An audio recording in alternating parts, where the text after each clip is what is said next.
ہمیشہ ٹوپی نہیں سر کا نماز پڑھ سکتے کہ نہیں؟ بہت اچھا سوال ہے آپ کا. دیکھیے ٹوپی جو ہے ہمارے مذہبی کلچر کا ایک حصہ ہے, ہمارے انڈیا میں ہمارے مسلم کلچر کا ایک حصہ ہے.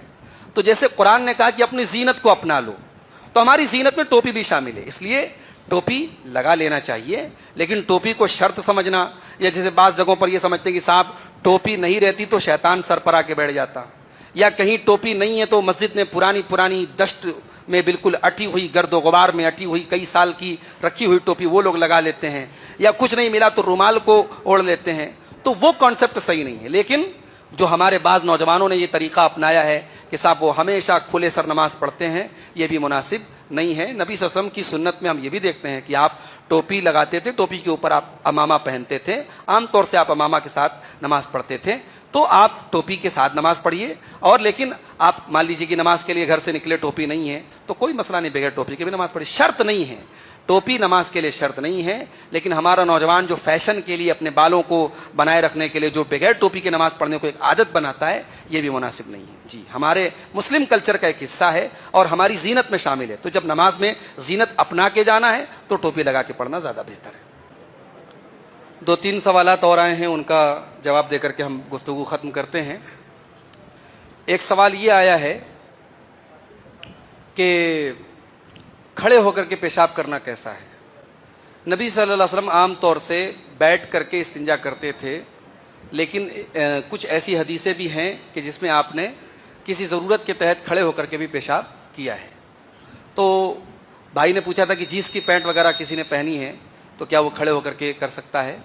دیکھیے جینس کی پینٹ یہ کھڑے ہو کر کے پہننے کے لیے وجہ نہیں ہے. اگر واقعی میں جہاں ہمیں پیشاب کرنا ہے وہاں بیٹھ کر کے کرنے میں گندگی کا یا شیٹوں کا اندیشہ ہے تو پھر آپ کھڑے ہو کر کے کر سکتے ہیں. کوشش یہی کریں, افضل یہی ہے, بہتر یہی ہے کہ بیٹھ کر کے کریں. اور جہاں بیٹھ کر کے کرنے میں کوئی پریشانی ہے یا انسان خود بیمار ہے یا کچھ اس کو بیٹھ کے کرنے میں تکلیف ہے تو وہ کھڑا ہو کر کے کرے. بہتر نہیں ہے کھڑے ہو کر کے کرنا, بہتر بیٹھ کر کے کرنا ہے. دوسرا سوال یہ آیا ہے کہ اگر کسی کے پاس 10 تولے سونا ہے اور 10 لاکھ کا قرض بھی ہے تو کیا اس کو اس سونا کی زکوٰۃ دینا ہے؟ اس بارے میں اگرچہ علماء کا اختلاف ہے, مگر زیادہ راجح اور مضبوط بات یہی ہے کہ جو مقروض ہے, جس کے اوپر قرض ہے, لیکن اگر اس کے پاس اتنا مال ہے جس مال پر زکوٰۃ فرض ہوتی ہے تو اس کو زکوٰۃ دینا ہے.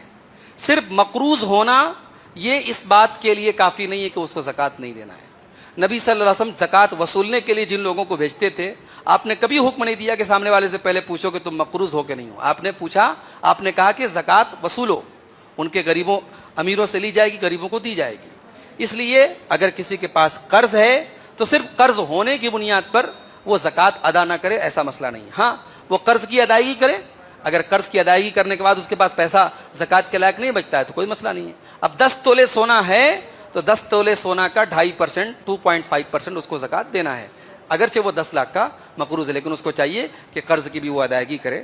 اور اسی طریقے سے ایک سوال یہ آیا ہے کہ بہت زیادہ عطر استعمال کرنے سے سایہ کا اثر ہوتا ہے کیا؟ کوئی سایہ وایا کا اثر نہیں ہوتا ہے. خوب عطر استعمال کیجئے, عطر استعمال کرنے سے کوئی نقصان نہیں ہے. البتہ یہ ہے کہ عطر میں جو ہے اگر کوئی ایسی چیز ملی ہے جو صحیح نہیں ہے تو اس کو اوائڈ کیجئے.